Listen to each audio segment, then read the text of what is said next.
Hello दोस्तों, कैसे हैं आप सब। आप सभी का स्वागत है मेरे इस चैनल पर जिसका नाम है हिस्ट्री विद शिव्या।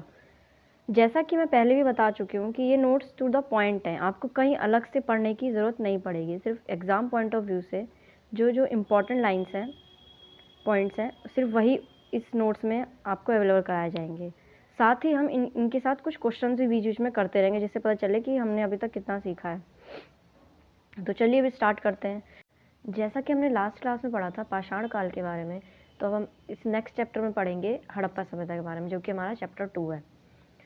तो हड़प्पा सभ्यता, जिसको हम सिंधु घाटी के नाम से भी जानते हैं, या सिंधु घाटी सभ्यता बोलते हैं, या इंग्लिश में इंडस वैली सिविलाइजेशन बोलते हैं। साथ ही इसको हम एक तीसरे नाम से भी बोल सकते हैं, ब्रॉन्ज एज, क्योंकि कभी कभी क्वेश्चन में आता है कि ब्रॉन्ज एज किस काल को बोला जाता है, किस टाइम को बोला जाता है, किस टाइम पीरियड को बोला जाता है। तो उसका आंसर क्या होगा, सिंधु घाटी सभ्यता या हड़प्पा सभ्यता। अब सिंधु घाटी सभ्यता, हड़प्पा सभ्यता, इसके और भी नाम हैं, तो उसके बारे में आगे पढ़ेंगे कि उसका नाम ऐसा क्यों है, क्या है, कैसे है। उससे पहले हम जानेंगे कि जो इंडिया, हमारे देश को इंडिया नाम मिला या भारत नाम मिला, वो कैसे मिला। First, India comes from Indus in Sanskrit. जो इंडिया वर्ड है वो इंदस शब्द से आया है, जो कि संस्कृत का शब्द है। और ये दिया किसने है नाम, जो ईरानियन और ग्रीक लोगों ने हमें दिया है। वो भी कब, 2500 ईयर्स एगो, मतलब 2500 ईयर्स एगो, 2500 साल पहले हमें दिया है। वहीं भारत नाम कैसे, भारत का जिक्र क्यों होता है। जो वर्ड भारत है वो एक ट्राइब के लिए, एक जनजाति के लिए यूज़ हुआ है। वो भी ये हमें कहाँ से पता चलता है, वेदास में। वेद में, हमारे वेदों में दे रखा है कि भारत जो है वो एक ट्राइब का नाम है, एक जनजाति का नाम था। नेक्स्ट, इस टाइम पीरियड को हम one of the earliest cities of India से भी डिनोट करते हैं। One of the earliest cities of India से मतलब है कि हड़प्पा सभ्यता के टाइम से पहले सिर्फ गांव हुआ करते थे, लेकिन इस सभ्यता तक शहरों का निर्माण होने लग गया था, और इसीलिए हम शहर, इसको one of the earliest cities of India बोलते हैं। और इसका टाइम पीरियड क्या है हड़प्पा सभ्यता का, 2500 बीसी से लेके 1750 बीसी तक। और ये बीसी का अगर किसी को नहीं पता कि क्या होता है क्या नहीं होता, तो ये मैंने लास्ट क्लास में बता रखा है कि बीसी का फुल फॉर्म क्या है, बीसी क्या होता है, कहाँ से आया है, क्या है, सब कुछ मैंने लास्ट क्लास में बता रखा है। इसको हम कैरोलिथिक एज भी बोलते हैं, और ब्रॉन्ज एज तो मैंने आपको पहले ऑलरेडी बता रखा है कि इसको ब्रॉन्ज एज भी कहते हैं। और इसका एक दूसरा नाम भी है कैरोलिथिक एज, जो कि इंग्लिश में है, मतलब प्री हिस्टोरिक पीरियड को कैरोलिथिक एज बोलते हैं। नेक्स्ट क्या है, जॉन मार्शल। जॉन मार्शल कौन थे। John Marshall was the first scholar to use the term Indus Valley civilisation. मतलब इंदस वैली सिविलाइजेशन किसने सबसे पहले बोला, जॉन मार्शल। ये क्वेश्चन आ सकता है कि इंदस वैली सिविलाइजेशन नाम किसने दिया, तो उसका आंसर क्या होगा, जॉन मार्शल। इस सभ्यता का नाम इंदस वैली इसलिए पड़ा क्योंकि ज़्यादातर साइट्स इंदस के आसपास ही है। इंदस क्या है, नदी, सिंधु नदी जिसको हम बोलते हैं, रावी नदी। तो अब समझ में आया इंदस वैली किस लिए बोलते हैं, क्योंकि ये इंदस वैली के पास है ये जगह हड़प्पा सभ्यता, इसलिए इसको इंदस वैली सिविलाइजेशन नाम का नाम भी दे देते हैं हम लोग। इस सभ्यता के दो और नाम भी हैं, हड़प्पा सभ्यता, और हड़प्पा सभ्यता जो कि हम जानते ही हैं, और दूसरा क्या है, सरस्वती सिंधु सभ्यता। सरस्वती सिंधु सभ्यता क्यों है, राजस्थान साइड पर, जो हमारा राजस्थान है इंडिया के अंदर, उस टाइम पे वहाँ पे सरस्वती, अभी तो फ़िलहाल नहीं है, लेकिन उस टाइम पे सरस्वती नदी बहती थी, इसलिए हम इसको सरस्वती सिंधु सभ्यता ही बोलते हैं। और हड़प्पा सभ्यता क्यों, क्योंकि ये हड़प्पा ही जो है एक जगह है वहाँ पर, वहीं से ही हमको इस सभ्यता के बारे में सबसे पहले पता चला था कि यहीं पे जब खुदाई वुदाई हुई थी तो यहीं से हमके उसके साक्ष्य मिले थे, उसके प्रूफ मिले थे। अब हम एक इस पर क्वेश्चन क्या बन सकता है कि which of the following was the first site where Indus Valley civilisation was discovered. सबसे पहले जो साइट थी वो कहाँ पर हमें मिली है, सबसे पहली साइट इंदस वैली सिविलाइजेशन की कहाँ डिस्कवर हुई है, तो उसका आंसर क्या होगा, हड़प्पा सभ्यता। नेक्स्ट चलते हैं। नेक्स्ट हम पढ़ेंगे हड़प्पा सभ्यता का भौगोलिक विस्तार, मतलब हड़प्पा सभ्यता कहाँ कहाँ तक फैली हुई थी। जैसे कि हम यहाँ पर देख सकते हैं, नॉर्थ, साउथ, ईस्ट, वेस्ट में कहाँ कहाँ से हमें हड़प्पा सभ्यता के बारे में पता चला है। वहाँ पे जब हम खुदाई की गई है, वहाँ पे जब जो साक्ष्य मिले हैं, तो वो कहाँ से कौन सी जगह से मिले हैं। और ये मोस्ट इम्पॉर्टेंट टॉपिक हो सकता है, क्योंकि यहीं से क्वेश्चन बन के आते हैं कि मतलब इतने इजी क्वेश्चन तो आपको देंगे नहीं कि हाँ हड़प्पा सभ्यता का नाम क्या है, किसने बनाया, ये तो सबको पता होता है, लेकिन मेन साइट्स के बारे में पूछते हैं कि कौन सी साइट, कौन सी जगह से हड़प्पा सभ्यता के बारे में पता चलता है।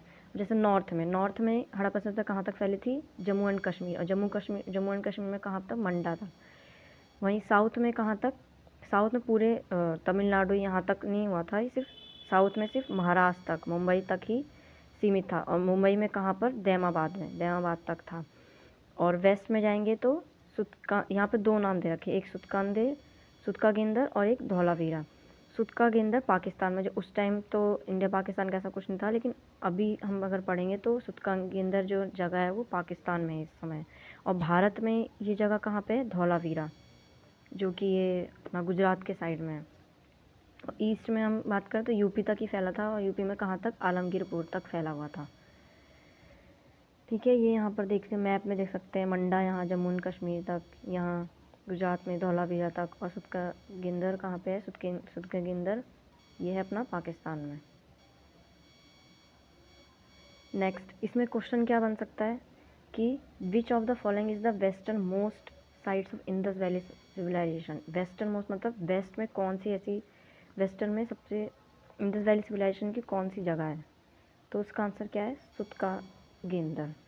अब इसमें लोग बोल सकते हैं कि इसका आंसर धौलावीरा क्यों नहीं है, क्योंकि धौलावीरा भी आंसर है वेस्ट में, लेकिन यहाँ पे बोला है कि वेस्टर्न मोस्ट, क्योंकि इसमें वेस्टर्न मोस्ट पूछा है। अगर भारत का पूछता तो धौलावीरा आंसर होता, लेकिन पूरे हड़प्पा सभ्यता का पूछा है, जो कि पाकिस्तान में है। उसके अलावा और भी जगह से हमें इसके बारे में पता चला, हड़प्पा सभ्यता का, सिंधु सभ्यता के बारे में। तो जो मेन है वो मैंने यहाँ पे लिख दिया है, बट इसमें भी जो उत्खननकर्ता का मतलब यहाँ पे है डिस्कवरी किसने की है। ठीक है, तो प्रमुख स्थल कौन से, नदियाँ किस नदी के पास पाया गया है, और डिस्कवर किसने किया। तो सबसे पहले हड़प्पा सभ्यता, और किस नदी के पास है ये, सिंधु। इसको हम रावी नदी, कभी कभी ऑप्शन में रावी नदी भी आ सकता है, तो रावी नदी के पास भी है। और इसका डिस्कवर किसने किया, दयाराम साहनी ने। मोस्ट इंपॉर्टेंट क्वेश्चन कि हड़प्पा सभ्यता की खोज किसने की, किसने डिस्कवर किया, तो इसका आंसर क्या होगा, दयाराम साहनी। सेकंड क्या है, मोहनजोदड़ो, और ये किस नदी के पास पाया जाता है, सिंधु नदी। इसको किसने किया था, राखलदास बनर्जी ने। नेक्स्ट है चानुदड़ो, किस नदी के पास में है, सिंधु नदी के पास में, और इसको डिस्कवर किसने किया, गोपाल मजूमदार ने। फिर नेक्स्ट है सुतका गेंदोर, ये इसकी नदी और ये डिस्कवरी, इतने सारे याद करेंगे तो आप वैसे भी कंफ्यूज हो जाएंगे, इसलिए जो इम्पोर्टेंट नहीं है वो इसलिए यहाँ पे नॉट इम्पॉर्टेंट लिखा है, बाकी जो इम्पोर्टेंट हैं चीज़ें वो यहाँ पे कर दी गई हैं, लिख दी गई हैं। फिर है कोटडीजी, जो कि कौन सी नदी के पास में, सिंधु नदी। रोपड़ सतलुज नदी के पास। बनवाली सरस्वती नदी के पास। लोथल सबसे जो क्वेश्चन में पूछा ही जाता है, लोथल। तो लोथल कौन सी नदी के पास में है, भोगवा नदी, और इसका डिस्कवर कौन है, रंगनाथ राव। फिर है अमरी, जो कि सिंधु नदी के पास है, इसके डिस्कवर किसने किया है, गोपाल मजूमदार ने। यहाँ पे भी मजूमदार है, यहाँ पे दोनों का। फिर है कालीबंगा भी पूछा जा सकता है, जो कि घग्गर नदी के पास में है। और नेक्स्ट है आलमगीरपुर, जो कि हिंडा नदी के पास में है। तो जो मेन इंपॉर्टेंट एक तो ये, और एक ये लोथल और कालीबंगा के बारे में भी कभी कभी पूछ लेते हैं। नेक्स्ट है हड़प्पा सभ्यता की कुछ विशेषताएं हैं, कि कभी कभी क्वेश्चन में हड़प्पा सभ्यता के बारे में पूछते हैं, पॉइंट्स दे देते हैं कि इनमें कौन कौन सी विशेषताएं हैं, नहीं है या हैं, तो उसके बारे में हम पढ़ेंगे। सबसे पहला कौन सा है कि हड़प्पा सभ्यता के टाइम पे ज़्यादातर घर जो थे 1 या 2 मंजिल के ही होते थे। बीच में एक आंगन होता था, जिसके चारों तरफ कमरे बने होते थे। ज़्यादातर घरों में स्नान घर बने होते थे। वह नगरीय सभ्यता के नाम से भी इसको हम जानते हैं। इसीलिए नगरीय सभ्यता के बारे में क्यों जानते हैं, क्योंकि यहाँ पे हर एक फैसिलिटी दी गई थी। स्नान घर थे, 2 मंजिल घर था, आंगन था, कुएं भी बने थे पानी के लिए। घर के बाहर नालियाँ भी बनी होती थी, और ये नालियाँ ढकी होती थी। कंस्ट्रक्शन के लिए पक्की ईंटों का प्रयोग किया जाता था। नगर योजना ग्रिड पद्धति बता रहे थे। ग्रिड पद्धति मतलब जो सड़कें थीं वो राइट एंगल पे, ऐसे चौराहा टाइप का बना होता था, राइट एंगल पे बनी होती थी। नगर को 2 भागों में बांटा गया था। पहला था दुर्ग और दूसरा था साधारण, मतलब जो नॉर्मल जो वहाँ की जनता थी उन लोगों के लिए था। तो जो दुर्ग का मतलब क्या है कि ऐसे यहाँ पे इसके चारों तरफ दीवार बन रहती थी। इसके अंदर कौन जो मेन इंपॉर्टेंट लोग, जैसे राजा के मंत्री लोग हो गए या राजा के कुछ खास लोग हो गए और राजा, ये लोग रहते थे। उसके बाहर एक गांव था जिसको हम, जैसे यहाँ पे लिखा साधारण वर्ग के लिए वो चीज़ बनी होती थी। ठीक है, इसमें लिखा है दुर्ग छोटा होता था और साधारण जो बड़ा एरिया होता था। ये शासक वर्ग के लिए होता था, चारों तरफ से घेराबंदी थी। ठीक है, और क्या था, महत्वपूर्ण बिल्डिंग इसी दुर्ग में होती थी, जैसे मंदिर, अन्नागार, तो इसी दुर्ग के अंदर जो मंदिर थे, अन्नागार था, ये सब भी इसी के अंदर थे। अब हम पढ़ेंगे मोहरों के बारे में। यहाँ पर हज़ारों मोहरें पाई गई हैं जो अलग अलग प्रकार की धातुओं से की बनी, जिसमें बहुत सारे जानवरों की आकृति बनी है। ज़्यादातर मोहरों पर एक सींग के पशु की आकृति पाई जाती है। तो इसमें इम्पोर्टेंट क्या निकल गया है कि मोहरों पे एक सींग के पशु की आकृति पाई जाती थी। इन मोहरों का प्रयोग व्यापार से संबंधित होता था। इन मोहरों का प्रयोग ताबीज़ के लिए भी किया जाता था। इन मोहरों को पढ़ा नहीं जा सका है क्योंकि ये चित्रात्मक भाषा में है। चित्रात्मक मतलब पिक्टोरियल, मतलब चित्रों के द्वारा, उसमें वहाँ कोई भाषा का प्रयोग नहीं किया गया है, कोई लैंग्वेज नहीं है कि हम उसे पढ़ सकें, या लिपि का कोई प्रयोग नहीं किया गया है। सिर्फ चित्रों के द्वारा ही हमें समझाया गया कि हाँ इस टाइम ऐसा था। इसलिए अभी तक हड़प्पा सभ्यता में जितनी भी चीज़ें मिली हैं हमें, वो अभी तक पढ़ी नहीं जा सकी हैं। नेक्स्ट पढ़ेंगे मोहनजोदड़ो। हड़प्पा सभ्यता के अंदर मोहनजोदड़ो भी एक जगह है जिसके बारे में हम पढ़ेंगे। यह हड़प्पा सभ्यता की सबसे बड़ा स्थल माना जाता है। इस पर भी क्वेश्चन बना है कि हड़प्पा सभ्यता सबसे बड़ा स्थल किसको माना गया है, तो इसका आंसर क्या होगा, मोहनजोदड़ो। जहाँ पर हड़प्पा सभ्यता के बारे में पता चलता है, largest Indus Valley site but not in India, it's all over Indus. सिर्फ इंडिया के अंदर नहीं, पूरे पाकिस्तान में जो जगह मिली है, कहीं और जगह, अफगानिस्तान, इन सब जगहों पर जो जितनी भी पूरी हड़प्पा सभ्यता के बारे में पता चल रहा है, उसमें सबसे बड़ी इंडस वैली साइट कौन सी है, मोहनजोदड़ो। यहाँ से एक ब्रॉन्ज कांसे की नर्तकी की प्रतिमा मिली है, bronze image of nude women dancer, तो ये भी इम्पोर्टेंट है। पशुपति महादेव जिसमें बने हुए मोहर प्राप्त हुई, पशुपति महादेव की एक मोहर प्राप्त हुई है यहाँ से। एक राजा और एक देवी माँ की भी मूर्ति पाई गई है। ब्रॉन्ज की एक सांड की प्रतिमा प्राप्त हुई है। हड़प्पा से स्वास्तिक चिन्ह प्राप्त हुआ है जो कि मोहर में चिन्हित है। स्वास्तिक चिन्ह जो कि आप जानते हो ऐसा बना होता है, तो स्वास्तिक चिन्हों का भी यहाँ पे साक्ष्य मिले हैं। डेड बॉडी उस टाइम तक डेड बॉडी दफनाया जाता था, इस समय तक। ठीक है, उस टाइम जलाया नहीं जाता था, सिर्फ दफनाया जाता था। हड़प्पा कालीन के प्रमुख स्थल मतलब और कौन कौन से, जैसे अभी हमने हड़प्पा पढ़ा, मोहनजोदड़ो पढ़ा, तो वहाँ से क्या क्या चीज़ें मिली हैं उसके बारे में हम पढ़ेंगे। हड़प्पा से क्या क्या मिला है, 6 अन्नागार मिले हैं, कुंवारी देवी की एक मोहर मिली है, और एक मेल सेक्स ऑर्गन कॉल फल्लू उसको बोलते थे, उसका नाम था, जिसको हम लिंगम भी बोलते हैं, उसकी एक मूर्ति मिली है, और मिट्टी के बर्तन मिले हैं। दूसरी, पहले हमने हड़प्पा पढ़ ली, फिर दूसरी साइड है चानूदड़ो, जिसके बारे में हमने पिछला पढ़ा था कि क्या कौन कौन सी साइट मिली, तो उसमें से एक चानूदड़ो भी था। तो यहाँ से क्या क्या मिला है, यहाँ पे ज़्यादातर हड़प्पा स्थल पर दुर्ग पाए गए हैं, लेकिन एक ही ऐसा स्थल है जहाँ दुर्ग नहीं पाए जाते। ये एक ही स्थल है जहाँ पर दुर्ग पाए ही नहीं जाते, बाकी हर जगह पे दुर्ग पाए गए हैं। यहाँ पर टेराकोटा का क्या मतलब, पक्की मिट्टी से बनी हुई धातु की बनी बैलगाड़ी प्राप्त हुई है।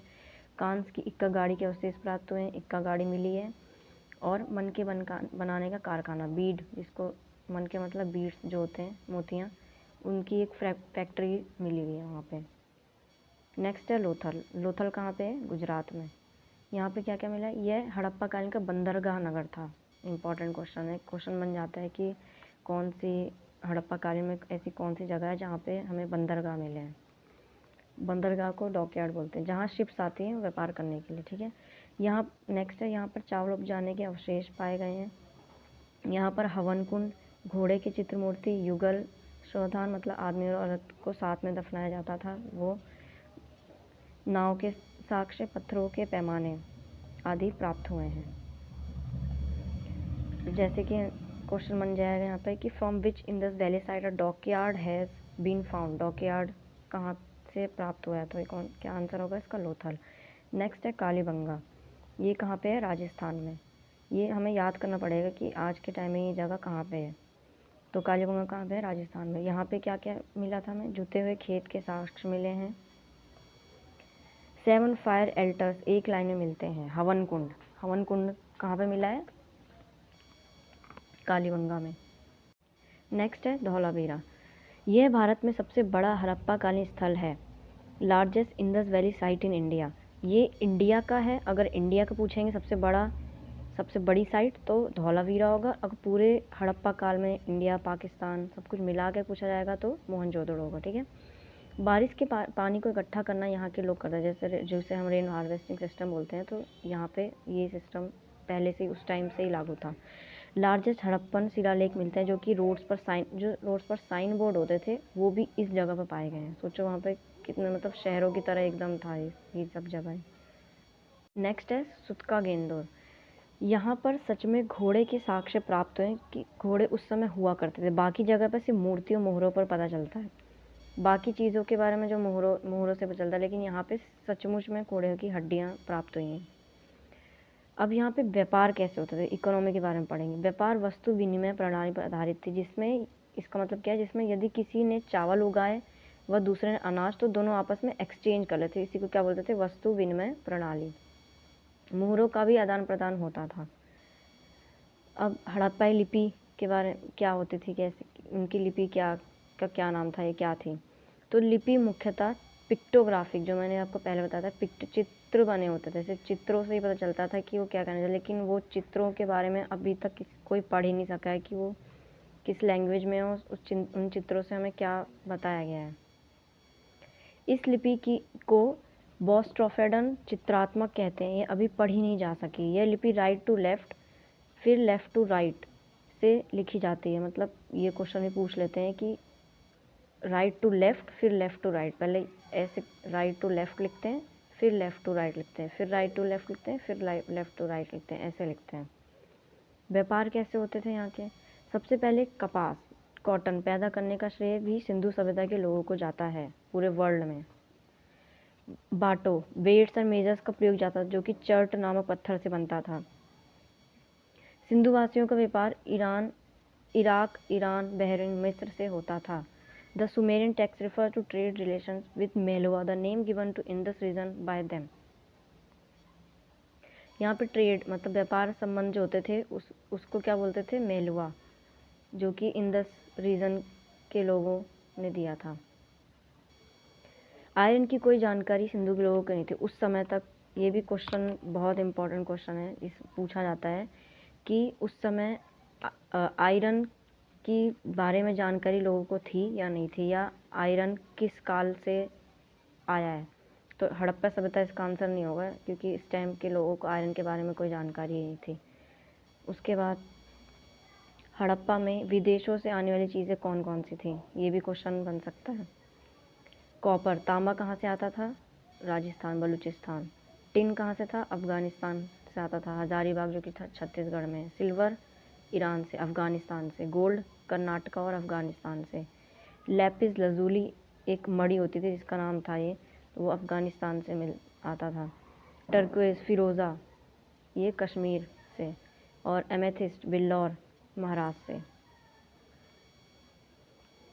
फिर है सैंधव सभ्यता, हड़प्पा का अंत। अब हड़प्पा काल में तो हमने पढ़ लिया कि क्या क्या चीज़ होती है, लेकिन हड़प्पा काल ख़त्म कैसे हुई? और हाँ, एक और बात, ये हड़प्पा सभ्यता एकदम से ख़त्म नहीं हुई कि हाँ एक टाइम पीरियड के बाद ख़त्म हो गई। ये आगे भी पीरियड में चली, लेकिन ये धीरे धीरे अपने अस्तित्व खोती गई। और इसका हिस्टोरियंस जो थे उसका क्या कारण बताते हैं कि किस लिए ये हड़प्पा सभ्यता ख़त्म हुई। तो सबके अपने अपने मत हैं, सबके अपने अपने अलग अलग थाट्स हैं। किसी का मानना है कि अर्थक्वेक आया होगा, किसी का मानना है कि आर्य लोगों ने आक्रमण किया था, आर्य लोगों की घुसपैठ हो गई थी इंडिया में, इसलिए वो चला गया। या इकोनॉमिक डिक्लाइन होने लगा, ये नदी तंत्र मतलब जो नदियाँ थी ये सूखने लगी, जोग्राफिकल सिम्टम्स से हो सकते हैं। तो ये सब चीज़ें हो सकती हैं इसका कारण पतन होने का, ख़त्म होने का। उसके बाद late Harappan sites, mature Harappan civilisation के ख़त्म होने के बाद अर्थात लेटर हड़प्पन से भी हड़प्पा सभ्यता के साक्ष्य मिले हैं, जो कि इन स्थलों पर पाए गए। ये भी क्वेश्चन बन सकता है कि लेटर हड़प्पन में कौन कौन सी साइट्स हैं। तो कौन कौन सी साइट्स हैं? Swat, cemetery H, late Siswal, Jhukar, Rangpur 2 BC। ये जगह है जहाँ से लेट हड़प्पन साइट्स के बारे में पता चला है। अब इसमें एक क्वेश्चन बन सकता है कि सिंधु घाटी की सभ्यता का नया स्थल राखीगढ़ी निम्न में से किस राज्य में स्थित है? तो ये कहाँ पे है? राखीगढ़ी हरियाणा में एक नया स्थल खोजा गया है अभी हाल फिलहाल में। तो ये कहाँ पे है? हरियाणा में। तो ये पूछा जा सकता है। काल में सिर्फ इतना ही, यही जो थे मेन पॉइंट्स है जो कि हमारे एग्ज़ाम पॉइंट ऑफ व्यू से मोस्ट इम्पॉर्टेंट, इन्हीं में से क्वेश्चन आते हैं, इससे बाहर कुछ भी नहीं आएगा। तो थैंक यू आप सभी का। प्लीज़ ऐसे ही सपोर्ट करिए, प्यार करिए, और वीडियो अच्छी लगे तो लाइक करिए, कमेंट करिए और शेयर करिए। और आपकी कोई भी क्वेरी हो तो आप कमेंट सेक्शन में मुझसे पूछ सकते हैं। ओके जी, धन्यवाद। और वीडियो अच्छी लगे तो सब्सक्राइब करना ज़रूर मत भूलिएगा। Bye bye.